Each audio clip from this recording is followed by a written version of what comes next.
Hello people, yes, it is me for the second time today. I'm sorry if you are sick of my voice. I know a lot of people are.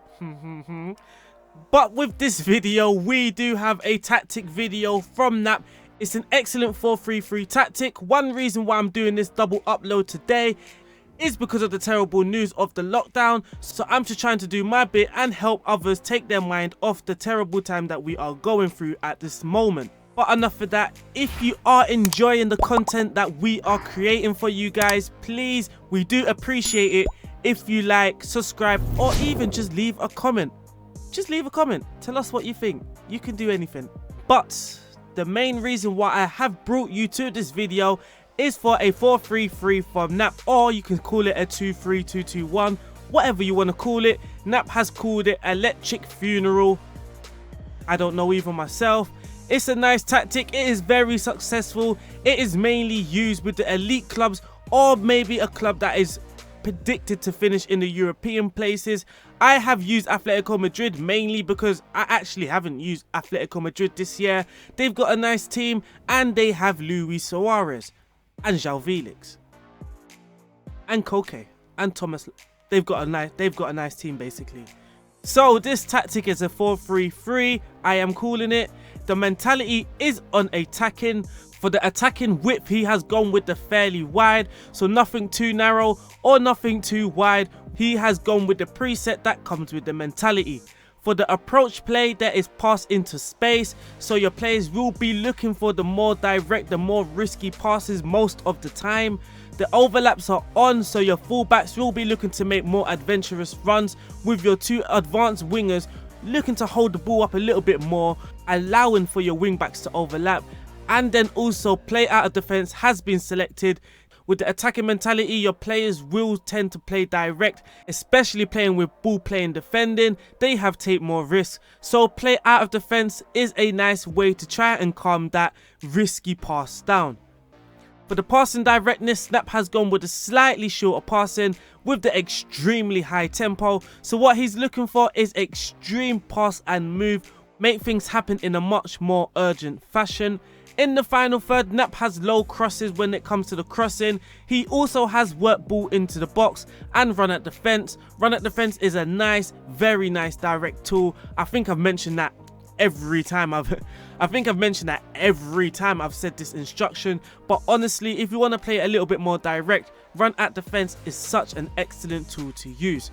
When in transition and possession has been lost, Knap is using the counter press, and when possession has been won, Knap is using the counter movement. With the goalkeeper distribution, he's asking his goalkeeper to throw it long and throw it to the fullbacks most of the time.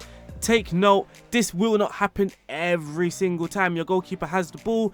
Most of the time he will be looking to throw it long, distributing it to the fullbacks. But with the attacking mentality, also with the goalkeeper being a sweeper keeper, if he sees the opportunity to play a direct and risky ball, maybe he will go for that option.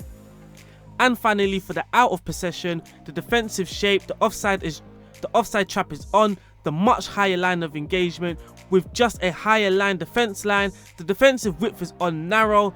A new Football Manager 21 feature actually rewords this. So when you're defending narrow, you're forcing your opponents out wide. And when you're defending wide, you are going to be forcing your opponents inside. So with that being said, Knap has gone with the defensive width on narrow. For the marking and tackling, for the pressing intensity, it is on extremely urgent. Prevent the short goalkeeper distribution and get stuck in. Be ruthless with your tackles at times. Nah, just get stuck in. Just get stuck in. Don't let the opponent have too much time on the ball. For the player roles for the sweeper keeper, we have the sweeper keeper on defend. He is asked to take more risks and tackle harder. For the two centre backs, they are both ball playing defenders with identical instructions, and those are pass it shorter, dribble more, so take the ball out a lot more, stay wider. When your team has possession, your defenders will be looking to play in the half channels, tackle harder and mark tighter. For the defensive midfielder, he just has the defensive midfield role with the support duty, and he is asked to pass it shorter, take more risks, dribble more, shoot less often, close down more, tackle harder and mark tighter. For the wing backs, they have identical instructions also. They are wing backs on the support duty, Those instructions are pass it shorter, take more risks, cross more often, cross from the byline, dribble more often, shoot less often, tackle harder, close down more, and mark specific position. When it comes to the mark specific position, they are asked to mark the attacking midfielder out wide. So for your left wing back, he is going to be marking anyone that is playing on the attacking midfield on the right hand side for the opponent team. If you want this instruction to be a little bit more strict, a little bit more effective, so we say, before every match you can then go to mark specific player, select this instruction, and then you will select the player that is playing on the attacking midfield on the right hand side, or the left hand side if you're using the right wing back. For the central midfield partnership, he has gone with the advanced playmaker on attack duty, also with the Mezzala on attack duty. For the advanced playmaker, he has tackle harder and mark tighter. For the Mezzala, he has pass it shorter, dribble more, shoot less often, tackle harder, and mark tighter. For the two attacking midfielders out wide, they are both inside forwards with the support duty, and their only instruction is to mark tighter. And finally, for the lone man up front, he is the advanced forward. He can only have the attack duty, and his instruction is pass it shorter, take more risks, dribble more, tackle harder, and mark tighter.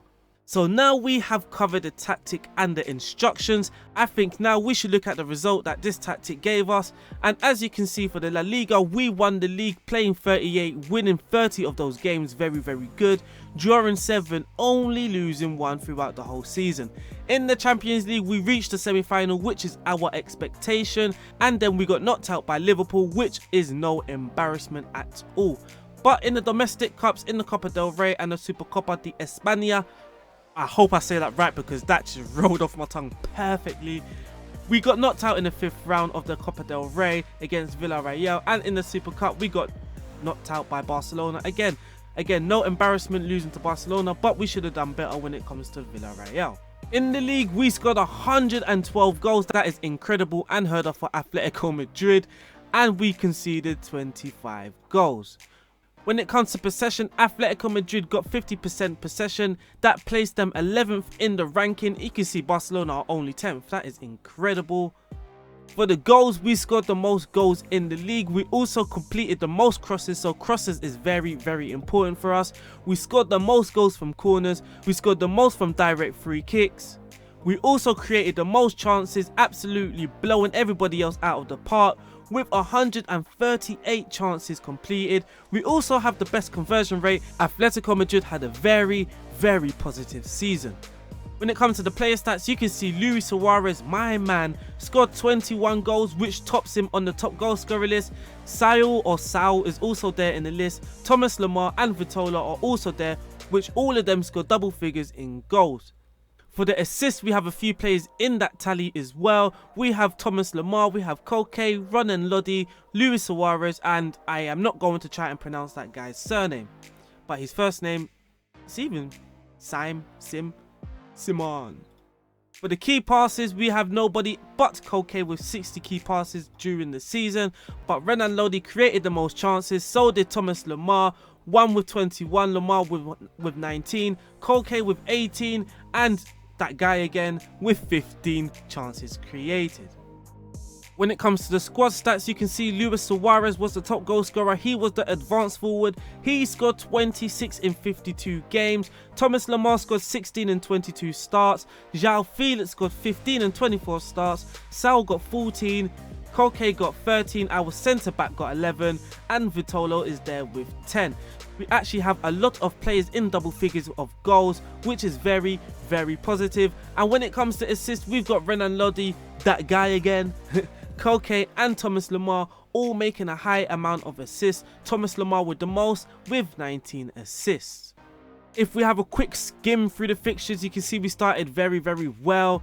A lot of high scoring games. We then got absolutely smashed against Bayern Munich, and then our first loss came to Villarreal away from home. That was on the 5th of October. So from the 5th of October we then went the whole league, well, La Liga, unbeaten, which is very great. That means we went away to Barcelona, we went away to Real Madrid, which we can see here, and we beat Real Madrid 3-1 away at the Bernabeu.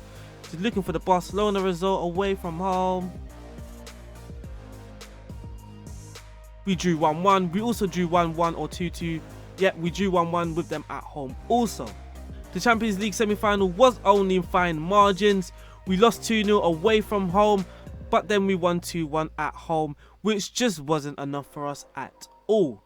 But that is it for this video, guys. Thank you guys for watching so much. I appreciate it. Don't forget to like, subscribe and comment. I will see you soon. It has been RDF. It's also been a pleasure.